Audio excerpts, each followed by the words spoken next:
Hi guys, this is Rohit. SSCD के लिए जो टारगेट बैच चला रहे थे, आज उसका नेक्स्ट क्लास है। आज हम लोग पढ़ेंगे number system. Okay, number system, यहाँ से भी क्वेश्चंस आपके एग्ज़ाम बनते हैं, ठीक है। नंबर सिस्टम, संख्या पद्धति, यही तो संख्या पद्धति।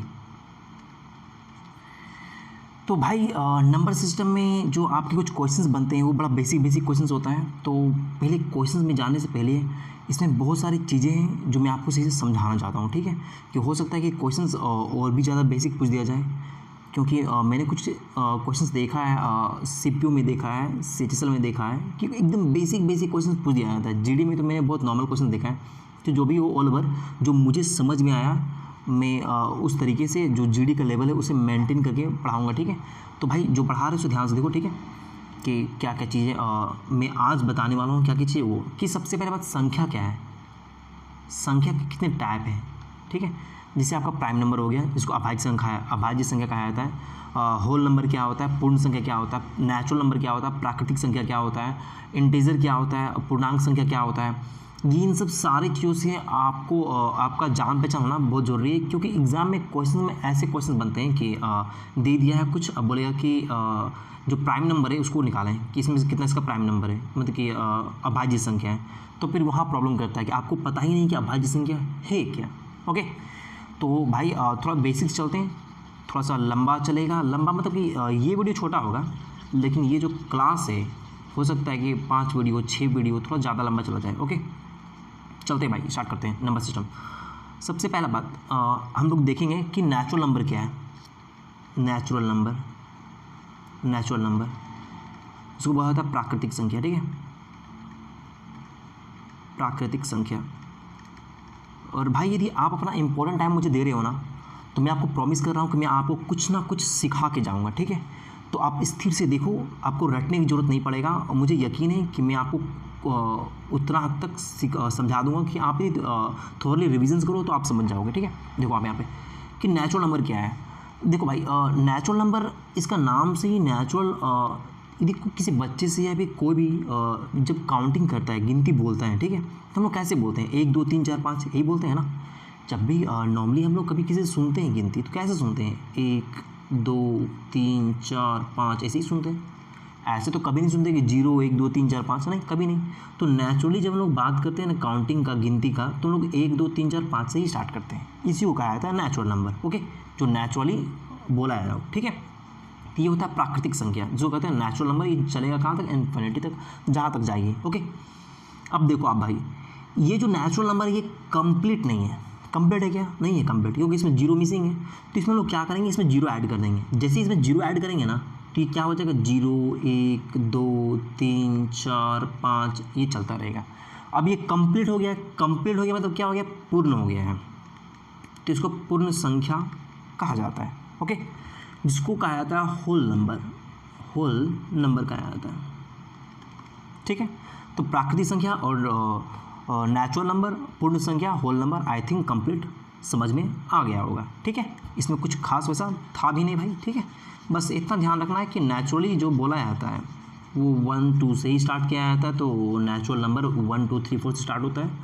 और होल नंबर बिना 0 के कंप्लीट है ही नहीं, तो उसमें 0 ऐड करेंगे तभी वो एक होल नंबर बनेगा, एक पूर्ण संख्या बनेगा, ओके। चलो नेक्स्ट देखते हैं भाई, पूर्णांक संख्या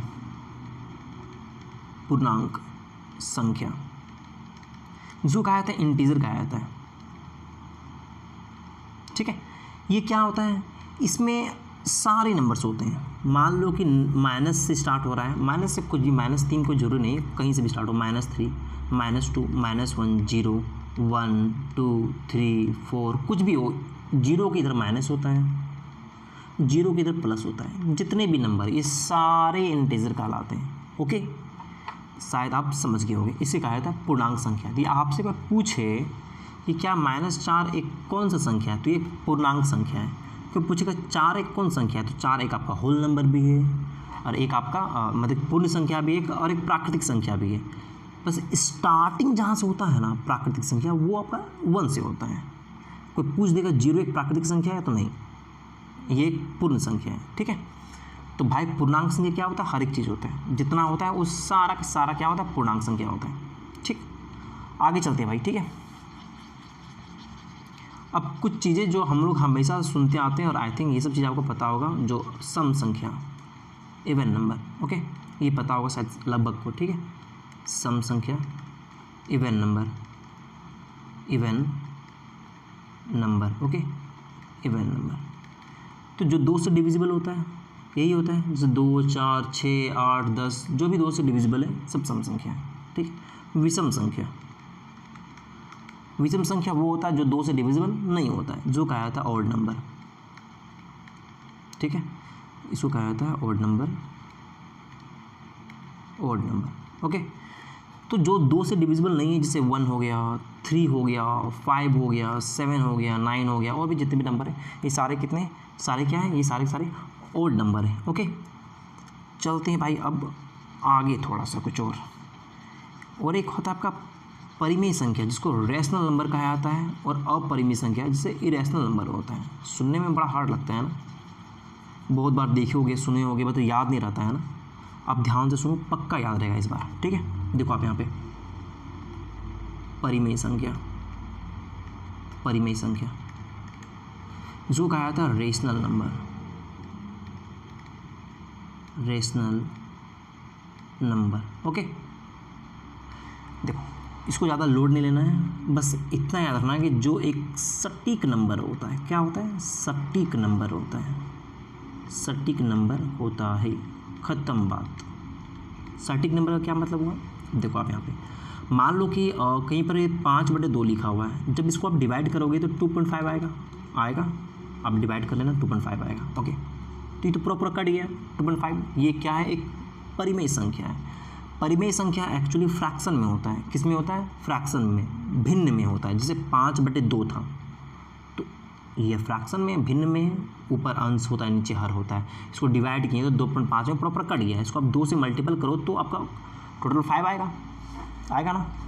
तो इसको 2 से, अब मान लो इसी तरह से यहाँ पे दिया हुआ है, जैसे कि मान लो दिया हुआ है कि मान लो जैसे दिया हुआ है, मान लो 10/4 दिया हुआ है, इसको डिवाइड करेंगे तो 2.25 आएगा, 2.5 आएगा, सॉरी कितना आएगा, 2.5 आएगा। तो ये पूरा कट जा रहा है। तो जो पूरा कट जाता है ना, जो पूरा सटीक नंबर निकलता है ना, उसी को परिमेय संख्या कहा जाता है। कुछ ऐसे फ्रैक्शन होंगे कि तुम डिवाइड करते रहो, वो चलता रहेगा, वो रुकेगा ही नहीं, रुकेगा, वो कभी नहीं रुकेगा। जैसे 1/3, इसको डिवाइड करो तो ये 0.33333 आते रहेगा, ये रुकेगा नहीं। तो इसको परिमेय संख्या नहीं कहा जाता है। क्यों? क्योंकि ये एक सटीक नंबर नहीं है। तो जो एक सटीक नंबर होगा, जिसको डिवाइड करने पर वो कट जाएगा, वो रुक जाएगा, वो थम जाएगा, ठीक है, उसका एक सर्टेन वैल्यू होगा, उसका एक निश्चित वैल्यू होगा, वो होता है परिमेय संख्या। जिसको भाग देने पर वो रुक जाएगा, और जिसको भाग देने पर नहीं रुकेगा वो होता है अपरिमेय संख्या, ठीक है भाई। तो यहाँ पर 2 चीज़ें क्लियर हो गया होगी। तो 5/2 परिमेय संख्या है, 1/3 क्या है, अपरिमेय संख्या है, जिसको इरेशनल नंबर कहा जाता है, ओके। चलो भाई आगे देखते हैं। सबसे इम्पोर्टेंट, जहाँ से आपका क्वेश्चंस बनता है बार बार, ठीक है, वो है आपका प्राइम नंबर, अभाज्य संख्या, ठीक है। आओ देखते हैं उसको ध्यान से। अभाज्य संख्या, अभाज्य संख्या, okay. Prime number, prime number, देखो तो इसके नाम में ही छुपा हुआ है अभाज्य, मतलब किसी से नहीं कटता है, अभाज्य है। अब प्राइम मीन्स होता है कि किसी चीज़ का एकदम इंपॉर्टेंस, एकदम यूनिक चीज़ है, प्राइम चीज़ है, मतलब कि वो किसी से हिलेगा डुलेगा नहीं, एकदम प्राइम चीज़ है, वो अकेला सिंगल पीस है। तो नाम में ही तो सब कुछ छुपा हुआ है, ठीक है। अब देखो इसका बोलने का मतलब ये हुआ कि मान लो कि कोई वैसा नंबर जो किसी से नहीं कटेगा, खुद से कटेगा और एक से कटेगा, तो प्राइम नंबर ही यूनिक ही है, वो प्राइम चीज़ है, वो है कि नहीं, वो अभाज्य चीज़ है, किसी से भाज्य नहीं होता है। जैसे मान लो 2 हो गया, किसी से नहीं कटेगा, हिलेगा ही नहीं है, सिर्फ 1 से कटेगा और 2 से कटेगा। 3, ये भी 1 से कटेगा और 3 से कटेगा। 5, ये भी 1 से कटेगा और 5 से कटेगा। 7, ये भी 1 से कटेगा और 7 से कटेगा। ऐसे और भी नंबर हैं, ठीक है। जैसे मान लो यहाँ पे 9 नहीं होगा, 9 कटता है, 1 से भी कटता है, 3 से भी कटता है, तो वो एक यूनिक नहीं है, वो एक प्राइम नहीं है, ठीक है। तो यूनिक वही है जो सिर्फ खुद से कटेगा और 1 से कटेगा। 11 1 से कटेगा और 11 से कटेगा। 13 1 से कटेगा और 13 से कटेगा। तो आई थिंक समझ में आ गया होगा, ठीक है, कि जो अभाज्य संख्या होता है वो अभाज्य होता है, किसी से भाज्य नहीं होता है, सिर्फ 1 से होगा और खुद से होगा, उसको बोला जाता है प्राइम नंबर, अभाज्य संख्या। ओके, देखो भाई यहीं पे इसको आगे जा कर के खुद से देखना पड़ता है। जैसे मान लो कभी कभी तुम्हें बड़ा नंबर दे देगा, जैसे मान बड़ा क्या छोटा नंबर ही 37 पूछ दिया जाएगा, क्या ये प्राइम नंबर है, तो चेक करना पड़ेगा। मुझे तो पता है, बार बार देखा हूँ तो मुझे पता है कि एक प्राइम नंबर है, किसी से नहीं कटता है। तो आपको भी ऐसे बार बार थोड़ा सा अपने से कुछ चीज़ें थोड़ा सा देखना पड़ेगा लिख करके, ठीक है। तो ये 1 और 37 से कटता है, तो ये क्या है, एक प्राइम नंबर है। ओके भाई, इसमें नंबर में यहीं तक रखते हैं, ठीक है। और देखो इसमें और एक चीज़ें हैं, ठीक है, बता देते हैं, जब इसको बता रहे हैं तो पूरा इसको बता देते हैं, ठीक है। एक अभाज्य संख्या हो गया और एक होता है सह अभाज्य। क्या होता है, सह अभाज्य। मैं जो वर्ड बता रहा हूँ ना, और उस वर्ड के पीछे जो मतलब बता रहा हूँ ना, शायद यदि आप सुन रहे होगे तो आपको दोबारा ये क्लास करने की ज़रूरत नहीं पड़ेगा। देखो अभाज्य संख्या जो किसी से भाज्य नहीं होता है, यूनिक चीज़ है, ठीक है, किसी से भाज्य नहीं होगा। अब सह मतलब होता है जो साथ में रहता है, ठीक है। यहाँ पे प्राइम था, प्राइम नंबर था, इसका इंग्लिश होता है को प्राइम नंबर। को प्राइम, को मतलब कॉपरेट करने वाला, जो साथ में उसका हो, सह हो मतलब साथी हो उसका, ठीक है। तो मान लो कि दो तो है ही प्राइम नंबर, अभाज्य संख्या, और 3 भी है, तो इन दोनों को मिला करके बोला जाता है सह प्राइम नंबर। इन दोनों के बीच में कुछ कॉमन नहीं होगा। 2 का फैक्टर 1 और 2 होगा, 3 का फैक्टर 1 और 3 होगा। आपको यदि बोल दिया जाए कि 2 और 4 एक सहभाज्य संख्या नहीं है, क्यों, क्योंकि इसमें फैक्टर 1 और 2 है, इसमें फैक्टर 1 2 और 4 है, 2 और 2 कॉमन हो जा रहा है। जब 2 नंबर के बीच में कोई कॉमन चीज़ नहीं होगा, कोई कॉमन फैक्टर नहीं होगा, जैसे 4 और 6, इसमें भी 2 आता है, इसमें भी 2 आता है, तो ये कभी भी एक प्राइम को प्राइम मतलब सहभाज्य संख्या नहीं होता है। यहीं पे मान लो यदि 1 रख दो, क्या रख दो, 1 रख दो, ठीक है। तो देखो, तो 1 और 6 के बीच में क्या कोई कॉमन फैक्टर है क्या? देखो कोई भी वैसा नंबर, ये तुम लोग से पूछा नहीं जाएगा, ठीक है, तो उतना दिमाग लगाने की जरूरत नहीं है। सहभाज्य संख्या वो होता है जिसमें 2 नंबर के बीच में कोई भी कॉमन संख्या नहीं हो, खत्म बात, ठीक है। बाकी अभाज्य संख्या और प्राइम नंबर को ध्यान में रखो कि प्राइम प्राइम होता है, वो एरवा गैरवा नहीं होता है, ठीक है। कुछ क्वेश्चंस को करवा के भाई इस वीडियो को एंड करते हैं, ठीक है। छोटा छोटा वीडियो बनाते हैं भाई, मुझे मज़ा आएगा, आप लोगों को भी देखने में मज़ा आएगा, ठीक है। देखो आप लोग में कुछ क्वेश्चंस बनता है जिससे पूछेगा फैक्टर्स निकालें, number of factors, prime factors, number of prime factors मतलब अभाज्य गुणनखंडों की संख्या कितनी होती है, ठीक है। क्या पूछेगा, गुणनखंडों की संख्या, गुणनखंडों की संख्या, ये आपसे बोल दिया जाएगा कि भाई इसको आप निकालो गुणनखंडों की संख्या। तो मान लो कि यहाँ पे दे दिया 32 दिया हुआ है, बोलेगा इसका गुणनखंडों की संख्या निकालो, ठीक है। तो आप तो पहले ऐसे करोगे, 2 से काटेंगे तो 16, 2 से काटेंगे तो 8, 2 से काटेंगे तो 4, फिर 2 से काटेंगे 2, तो 2 के पावर में कितना आ गया, 2 के पावर में 5 आ गया ना, ठीक। तो देखो जब भी गुणनखंडों की संख्या पूछेगा ना, तो हम लोग करते क्या है कि जो रहता है ना, जो भी है उसमें हम लोग क्या करते हैं कि 1 को प्लस कर देते हैं। जैसे 5 है तो 5 में 1 प्लस कर देंगे 6, इसकी गुणनखंडों की संख्या कितनी हो जाएगी, 6 हो जाएगा। देखो ये जो नज़र आ रहा था ये, और प्लस 1, 6 हुआ ना। तो जब भी गुणनखंडों की संख्या पूछे तो हम लोग करते यही है कि जो भी पावर में है उसमें 1 हम लोग प्लस कर देते हैं, ठीक है।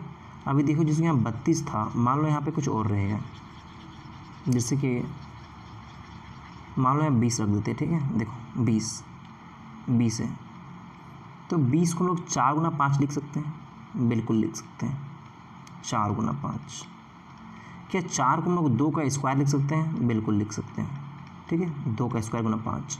देखो इसके पावर में 2 है ना, तो इसमें 1 प्लस कर देंगे, तो 2 और 1 कितना हो जाएगा, 3 हो जाएगा, ठीक है। इसके पावर में कुछ नहीं मतलब 1 है, तो इसमें भी 1 प्लस कर देंगे 2 हो जाएगा। इन दोनों को मल्टीपल कर देंगे, 3 दूनी 6, यही हो जाएगा गुणनखंडों की संख्या। समझ में आ रहा है? कुछ और एग्जाम्पल ले लेते हैं, ठीक है।